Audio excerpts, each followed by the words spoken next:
right, so let's jump into the questions that you have either put on Facebook or CBN.com. We're going to start with Leonard, who says, should a person have cash on hand, not in the bank, when the U.S. goes belly up? Will cash even be any good, Pat? Leonard, we don't know. You know, in Germany, during the 20s, the Weimar Republic, they had a hideous inflation, and you could buy a farm with a dozen eggs because the mark was devalued in the billions. I mean, it would take a wheelbarrow load of money to buy a loaf of bread. So it destroyed the country and brought in Adolf Hitler. I doubt very seriously if we'll have anything of that nature here in the United States. So although, you know, we've got some dire consequences, I don't think the so-called concept of America going belly up. You know, the Great Depression, 25% of the people were out of work, but 75% were employed. So that's not the worst thing in the world. But in any event, a little bit of cash, that's the question, a little bit of cash won't do you any harm.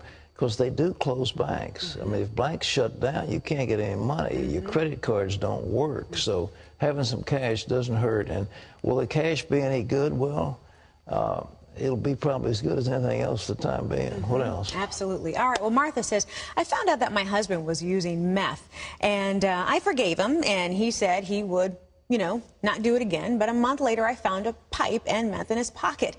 He denied using it again, and I did not believe him. I love him. What do I do? Well, what you do is recognize that drug addicts are the most consummate liars on the planet. I mean, they'll lie and lie and lie and lie to obscure and hide their drug addiction.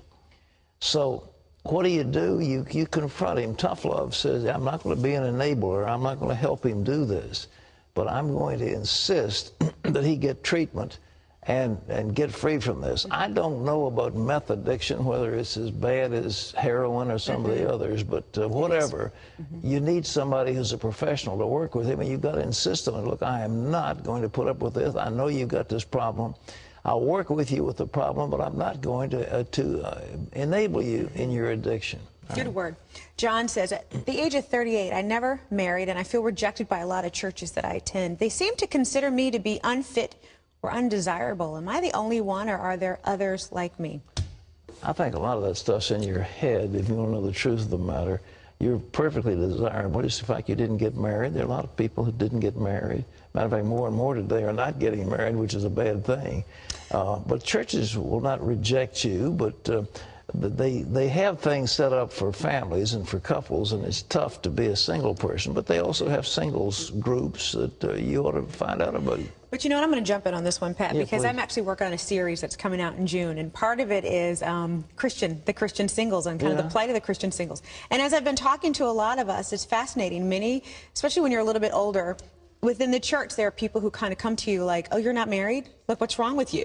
You know, there's this whole disposition like, what's wrong with you? Or, you know, they might have, churches might have things for the families or things for kids, but for the singles, you know, not so much. And if so, the singles are mainly directed toward the 20-year-olds. So I understand the guy's feeling, but you know, you got to know who you are in Christ. You know, if your heart's desire is for a mate, God will honor that desire. But in the meantime, know who you are and rock it. All right, Bill asks, I tithe on my salary, but should I tithe on my tips? Well, your tips are part of your salary. I think the way they set up the structure for tips is that they give you a low salary and the tips are the main part of your income. So the answer is yes. All right. There you go. Jake says, I'm 14 years old, and I wonder, how can someone believe in science and spirituality? Well, I don't know why they can't. Yeah, right? God created the world. The laws of nature were created by God. And true science tries to find out what God put in the world. The trouble is where scientists speculate about theology and they don't know what they're talking about because they weren't there. They can't speculate about the origins of life because they weren't there. If they tell you observable phenomenon, then we ought to believe them. And I tell you, if you find a geologist who tells you something existed 300 million years ago, then you'd better believe him because he knows what he's talking about. So we don't want to have our religious theory go with flat earth, you know. All right. Well, tomorrow we take you to the new hotspot for vacationers, Cuba. Today we leave you with these words from the Psalms. May he grant you according to your heart's desire and fulfill all your purpose. See you tomorrow. Bye-bye.